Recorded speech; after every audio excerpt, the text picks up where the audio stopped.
Welcome back to the So Happy Together podcast. This is the podcast where we unmask modern dating, relationships, emotional patterns, and the ways our experiences shape how we connect with others and ourselves. I'm your host, Elizabeth Pickens. I'm an LMSW, and today we're beginning a new series called Sex in Modern Dating. This series is going to explore trauma, intimacy, attachment, the nervous system, survival responses, and healing in relationships. During this series, there will be sex therapists I will be interviewing to share their expertise, which I am grateful and excited for. Very happy to have guest speakers. They will be amazing. Now, I want this series to provide healing for those who have experienced trauma in relationships. And I want this series to allow you to explore any trauma, not from a place of shame, but from a place of understanding. One of the hardest parts of trauma is that sometimes the experience will end, but the body will continue to respond as though the traumatic experience is still happening and that you're still having to survive it. For many survivors of sexual trauma, the body can continue carrying fear, tension, shame, or survival responses long after the moment itself has passed. And in today's conversation, it's not about blame or questioning why someone responded the way they did. It's about understanding why our nervous system adapts to protect us. Our trauma responses are not character flaws, they are survival responses. And understanding those survival responses can allow empathy to be present when healing from trauma. Before we begin, I do want to note that this episode does include discussions surrounding trauma and sexual assault. So please listen with care, take breaks if you need to. And as always, this podcast is educational and not a substitute for therapy or crisis support. With that being said, I do want to go ahead and talk about how the body remembers what the mind tries to forget. In prior episodes, there has been a heavy focus I've put on how our mental health and our physical responses interact closely. It's so important to understand that. Our traumatic experiences not only affect our mental health, right? They have a huge impact on our physical health. I want to go into what happens to our body and mind when we experience trauma. This will give you more insight into how this affects our mental and physical health. So, first, when we think of the word trauma, for me, before I was educated on this topic, I often thought of large events like a car accident, violence, abuse, or a sudden loss. But with the education I have now and as an LMSW, I want to give this reminder and information. It is important to remember that trauma isn't defined by what happens, it's defined by how the brain and body respond. So, two individuals can live through the exact same event. Yet, one will walk away slightly shaken, but overall pretty steady. And the other will develop night terrors, flashbacks, anxiety, and depression. The difference does not lie in the event itself, but in the nervous system's capacity to cope. Understanding what happens in our brain during traumatic events can help us move beyond judgment of ourselves and what we thought we should have done or what judgment has been provided by others. We can move toward having compassion with the experience and look at it through a different lens because we need to have compassion with ourselves in those moments. Trauma affects everybody. And if you don't think you've experienced trauma, I don't want to say everybody has, but most people have. It just might be quieter or less obvious. So, what is happening when trauma occurs? At its core, trauma is the brain's response to an overwhelming amount of threat being presented.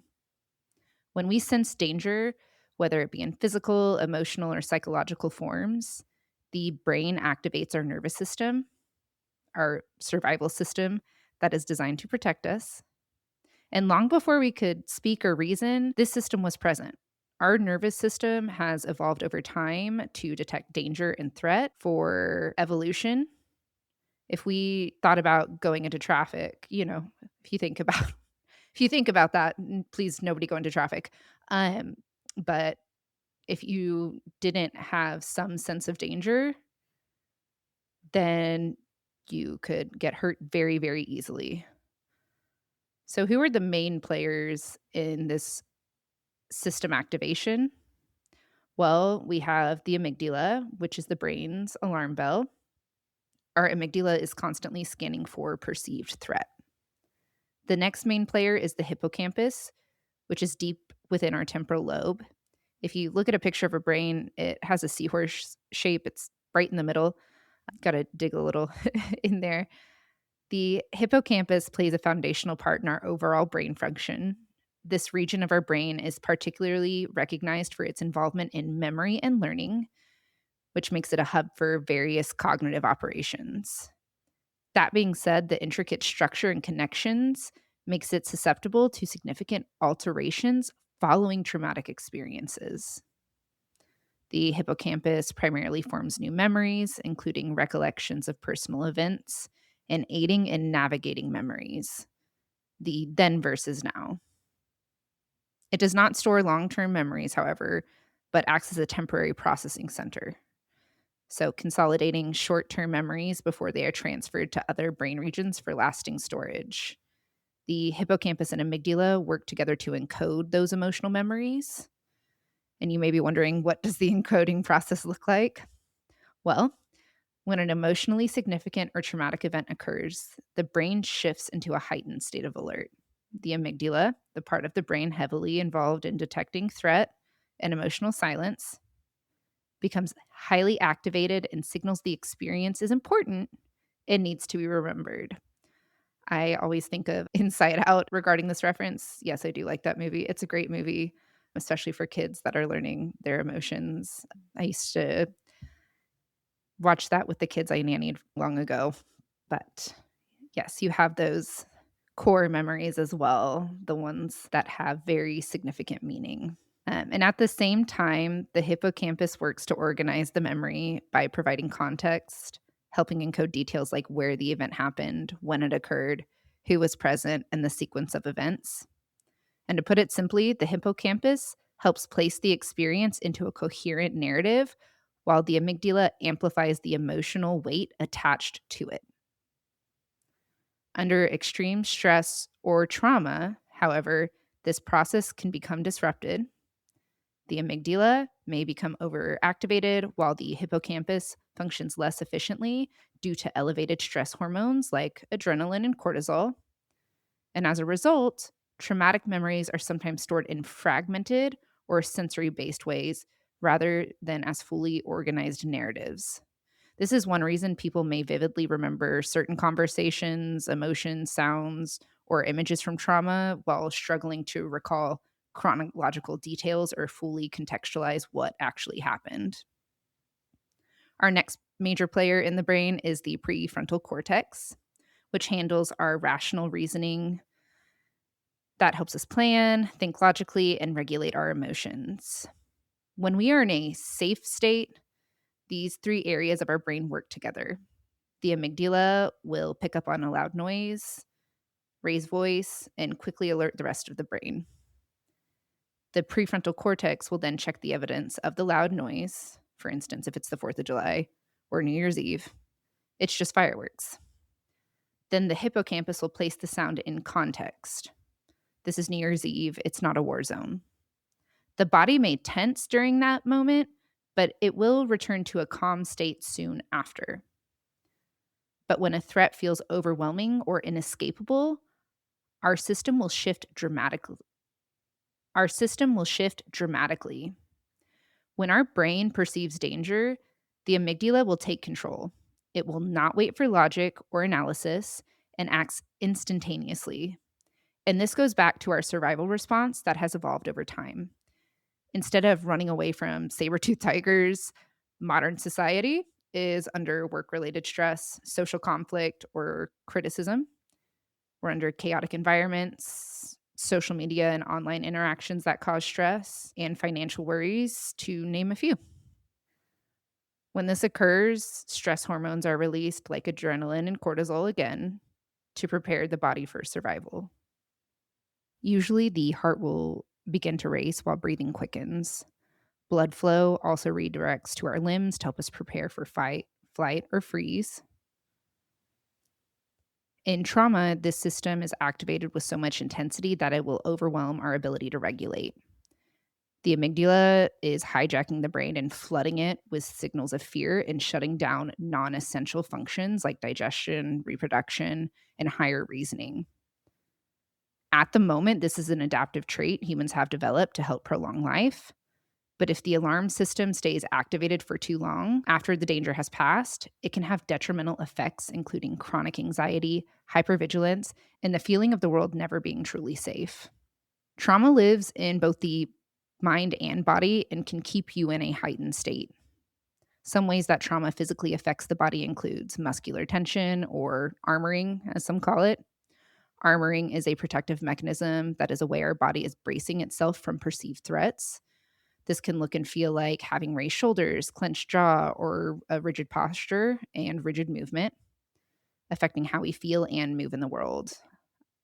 I know there are a lot of people that clench their jaw at night. That can actually be a sign that you are under heightened stress. Not saying that's the reason, but that can be a sufficient reason why you're clenching your jaw at night or during the daytime. I know I've had to actually work on that myself where I'm not clenching my jaw as much, but that was more of a physical effect of my trauma. Another example of how trauma lives in the body is our fascia.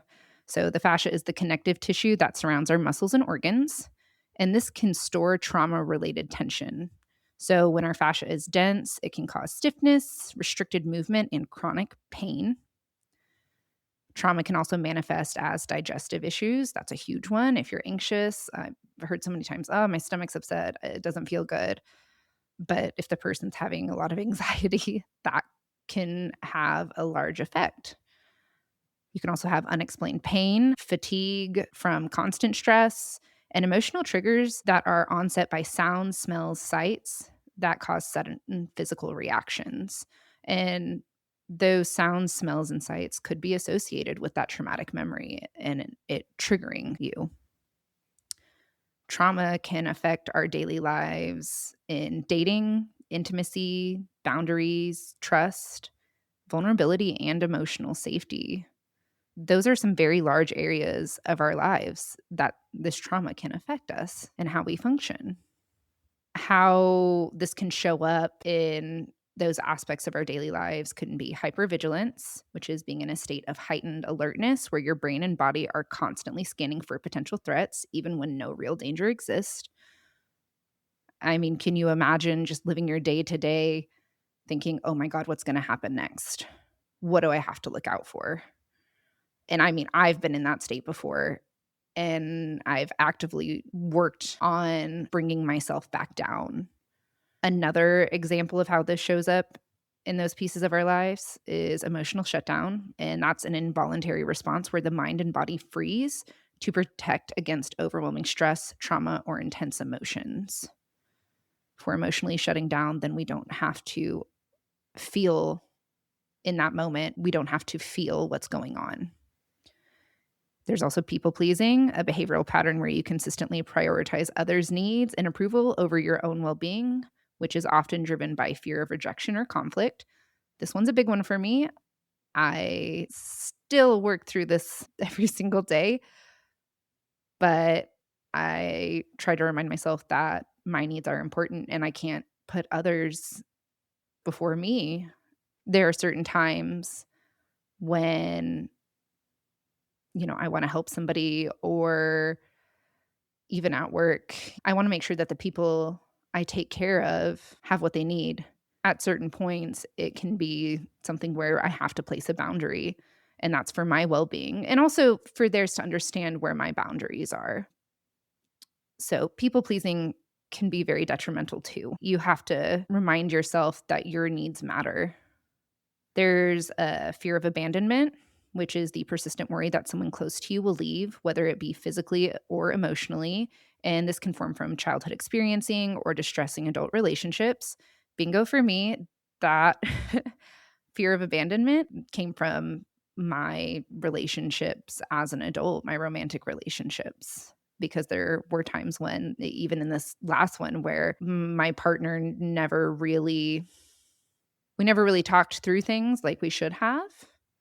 And it was unknown when things were going to end. There is also confusion around intimacy. So that's when trauma occurs, whether it be sexual abuse, neglect, or other life threatening experiences that can deeply affect how you feel about and engage in intimacy. It can leave a large imprint on how you process safety, touch, and connection with others. My key takeaway for you all with this is trauma responses are adaptive survival responses. They're not character flaws.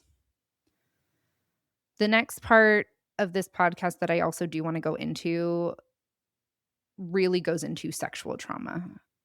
I felt like I wanted to share pieces of my own history just to share and provide validation for those who have maybe experienced something similar. But before I go into that, I do just want to talk about the prevalence of sexual assault and abuse. So, statistically, 1 in 4 women will experience sexual assault or abuse, as well as 1 in 6 men. Now, 1 in 5 women experience attempted or completed rape, and 1 in 33 men experience attempted or completed rape in their lifetime. Many of these survivors remain silent. There's often fear of judgment, disbelief, or blame being put back on the survivor. And whenever it comes to relationship-based trauma, it is often minimized culturally. In many cultures, mental health struggles and emotional pain are stigmatized, making it difficult for individuals to acknowledge or seek help for relationship-related trauma. In some societies, family honor, reputation, and social standing are prioritized over individual emotional well-being. Sexual abuse could be seen as a personal failing or threatening to family standing, prompting minimization to protect the family's image. And this can also extend itself to public or community level responses, where the focus is on restoring harmony or brushing it under the rug rather than validating the survivor's pain. There are also systemic and structural factors that influence survivor responses. In contexts where gender-based violence, economic dependence, or lack of legal protections are common, many survivors may feel they have few options to leave or seek help. This can lead to normalization of harmful patterns and a cultural tendency to minimize or excuse them. When it comes to survivors of sexual assault or abuse, the trauma continues when the survivor is not believed when they come forward about their traumatic experience. And this is a powerful barrier to those seeking help. When survivors feel their experience is dismissed, invalidated, or met with skepticism, it can deepen a sense of shame, isolation, and self-doubt, making disclosure and engagement with support systems even harder. When survivors of sexual trauma or abuse do seek help from designated institutions, such as law enforcement, those institutions can play a role in reinforcing disbelief, and research shows that when survivors do report to law enforcement, some face insensitive questioning, lack of investigation, and minimal follow-up, which can make them feel their case is unfounded. This erodes trust in the justice system and reinforces survivors not seeking help. And here's an astonishing statistic about perpetrators facing criminal convictions whenever it comes to sexual abuse and assault. So for about every 1,000 sexual assaults, 50 reports lead to arrest. 28 cases lead to felony convictions, and only 25 perpetrators are sentenced to incarceration. That means that 98% of perpetrators walk free. That is insane. That is crazy. Many survivors spend more time questioning themselves rather than questioning the individual or the harm that was done to them, because of what they experienced after the traumatic event when they sought help. As someone who experienced sexual assault at the age of 19 by someone I was dating, I experienced immense guilt, shame, and confusion afterwards. I didn't want to talk about what happened. I know my parents would have been supportive and loving, but there was so much shame and guilt for what happened that I didn't want to talk about it. Part of me genuinely believed I was somehow to blame because I was in a relationship with this person. And he was living in my college apartment at the time. And my connection to him reflected what I believed I deserved then, which was far less than what I actually deserved. I also want to provide important context while sharing this story. At the time, I was not on birth control, and I was taking a sleeping medication that had been prescribed to me by doctors whenever I was hospitalized for an eating disorder. This medication caused memory impairment, confusion, and periods where I felt disoriented or not fully aware. And I want to be very clear that while under the effects of this medication, I was not in a state where I could properly consent to sexual activity. Over time in this relationship, there began to be moments where, after I had taken sleeping medication, I would wake up in the morning and I started having these fragmented memories. They felt cloudy, confusing, but very real. What I started realizing during the first time this happened was that some form of sexual abuse had occurred, and I don't even really know if in my mind at that point that I was really labeling it as that, but I was being sexually abused while I was on my sleeping medications. And the worst part was that my boyfriend at the time knew I was not on birth control, knew I was impaired, and engaged in unprotected sexual activity with me, which put me at risk for possible pregnancy.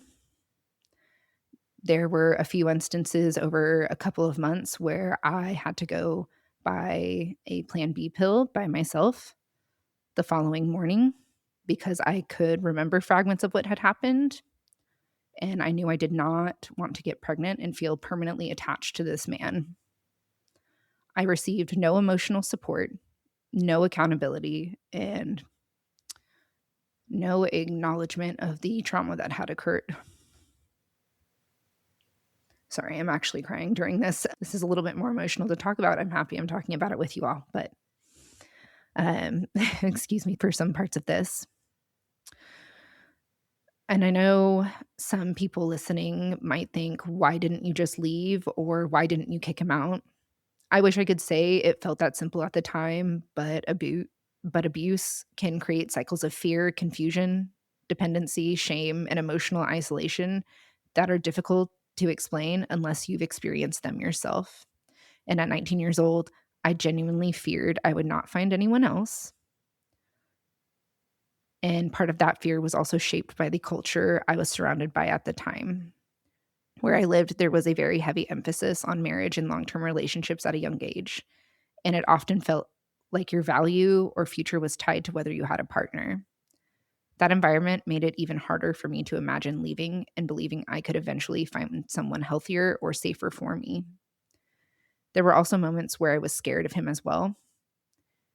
He had this knife that he kept with him, not on his person necessarily, but in the apartment. And he wasn't using it openly as a weapon. It was more of a collectible item, but its presence contributed to an environment where I did not feel fully safe. And one of the hardest parts of an experience like this is that I minimized what was happening while it was occurring. I tried to rationalize it. I tried to blame myself.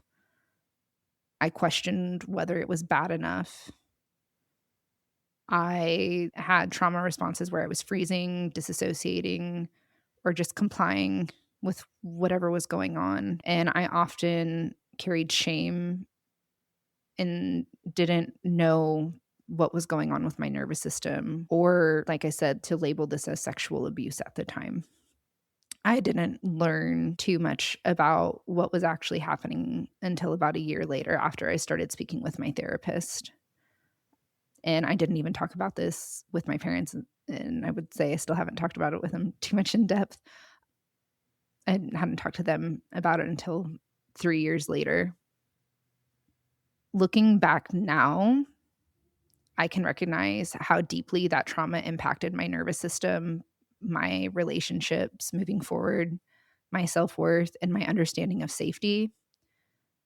And part of why I wanted to create this episode is because I know there are people listening who may also be carrying experiences they have struggled to name, process, or speak about openly. This experience created a domino effect in how I viewed myself, the level of safety I felt with others during intimacy, and the guilt I carried surrounding mistakes I made afterward. Trauma has a way of reshaping how you see yourself and the world around you. For a long time, I internalized what happened to me as something that reflected my value rather than recognizing it as something harmful that was done to me. I became hyper aware of my decisions, my body, and how others perceived me. There were moments where intimacy no longer felt fully safe, even when I deeply wanted connection with somebody. And when someone experiences sexual trauma, especially within a relationship, it can blur the understanding of trust, consent, boundaries, and emotional safety. It can make you question your instincts, minimize your experiences, and feel guilt for surviving in the ways your nervous system believed it needed to. Trauma often convinces survivors to stay silent. Many people walk away from these experiences believing they are too sensitive, dramatic, or somehow responsible for what happened to them. But survival responses are not consent, and confusion after trauma does not invalidate the experience. One of the most common misconceptions surrounding sexual abuse is that it only occurs through physical force by a stranger, when in reality, many people experience sexual coercion, manipulation, pressure, or assault within relationships with people they know, trust, or love. And this can make the experience incredibly confusing to process because survivors often question whether what happened to them counts due to the relationship dynamic involved. Many women who experience sexual abuse within relationships describe similar feelings afterward of having guilt, confusion, shame, emotional numbness, fear of speaking up, and difficulty trusting their own experiences. Some minimize what happened because there were moments of care or love within the relationship. Others struggle because there were no overt physical violence, even though boundaries, consent, and emotional safety were still violated. When trying to speak to friends or partners about the context of this situation,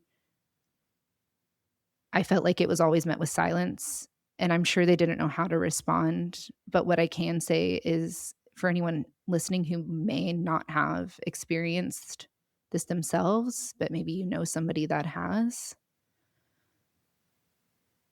listen to them, offer support in ways they need it.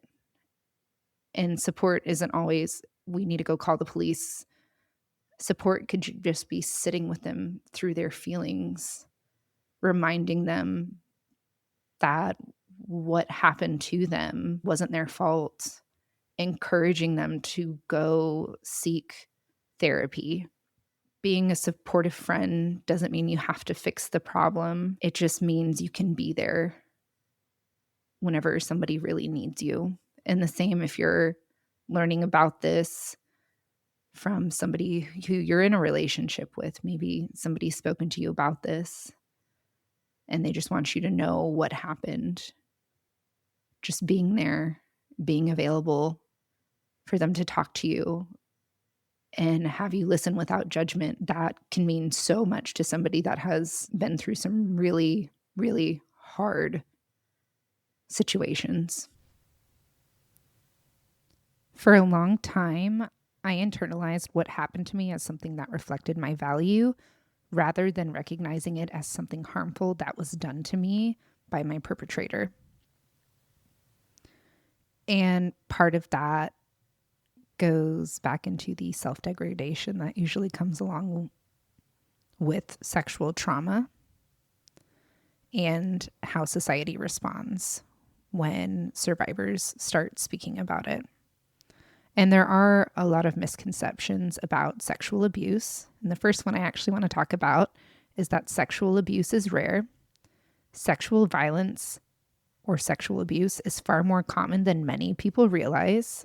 Nearly 45% of women in the US have experienced some form of contact sexual violence in their lifetime, and more than 1 in 6 men have also experienced contact sexual violence. Abuse also does not commonly happen with random people, random strangers. Most survivors know the person who harmed them. Sexual abuse frequently occurs in dating relationships, marriages, friendships, families, and situations involving trust or emotional attachment. And this is one of the reasons many survivors, including myself, struggle to identify what happened as abuse immediately. Another common misconception is that if somebody didn't fight back, it was an assault. Trauma responses are not limited to fighting back, and I reviewed this in other episodes. Many survivors experience freeze, disassociate, maintain compliance for safety, or have shock or numbness. And that is because the nervous system is prioritizing safety over resistance. So if compliance keeps them safe, if freezing keeps them safe in that moment, that is what the nervous system is going to do. There's also the common misconception that consent once means permanent consent. Absolutely not. Consent is ongoing and can be withdrawn at any time, including in marriages, during hookups, midway through sex, in long-term relationships. A prior relationship or a prior yes does not eliminate the need for ongoing consent or for it not to be able to be removed. Another misconception is that alcohol makes the survivor responsible. Alcohol or drug use never transfers responsibility to the survivor, and CDC data specifically recognizes assaults occurring when someone is unable to consent because of alcohol or drug impairment. Another common misconception is that men don't experience sexual abuse. They do. They experience sexual violence. It's the stigma around men experiencing sexual violence that often reduces the disclosure.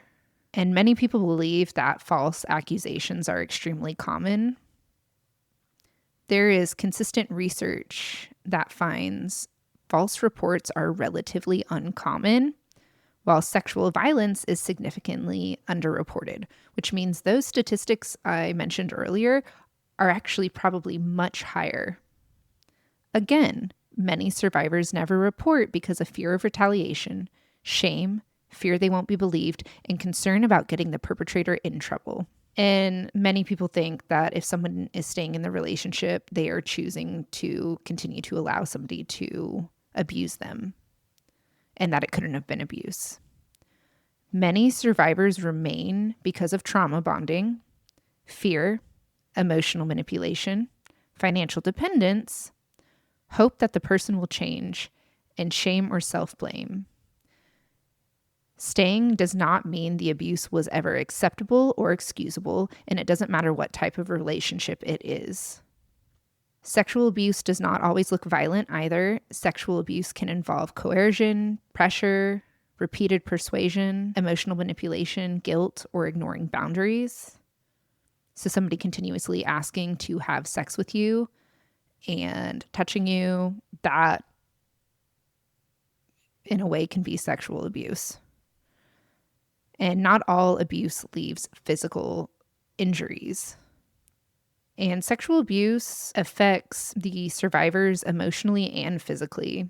Physically, their nervous system regulation is affected, their physical health, a lot of times sleep is disrupted, other relationships, their self-worth, their attachment patterns, sexual functioning, especially if the person that harmed them could have given them something, you never know.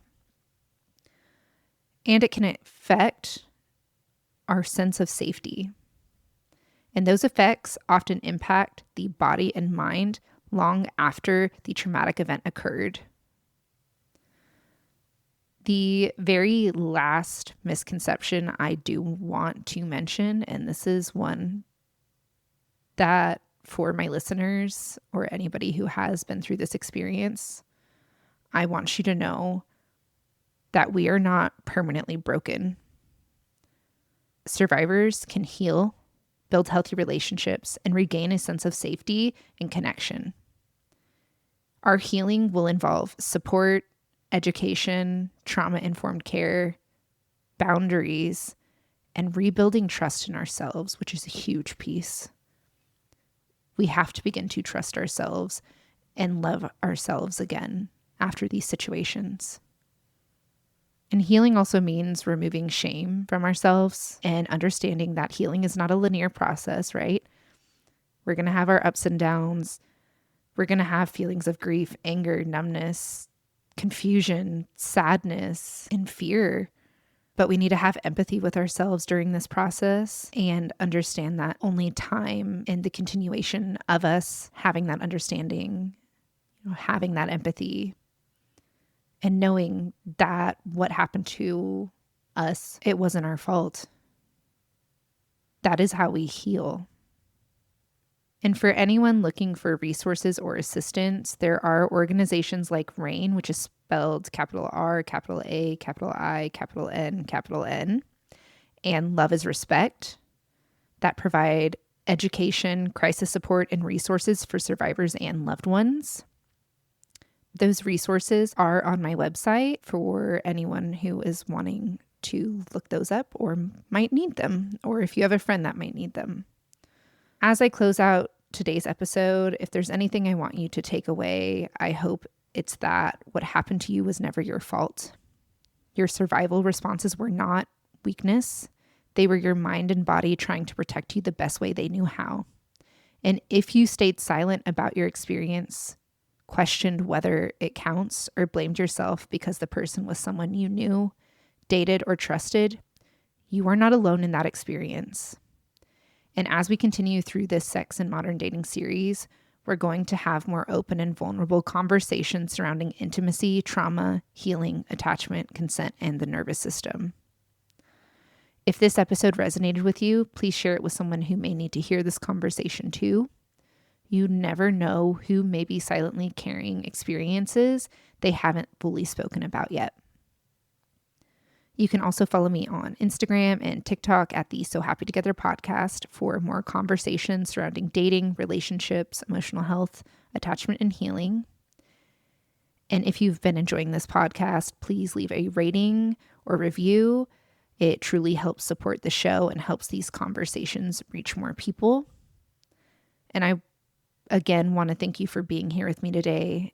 And please remember, your survival is not something to ever be ashamed of.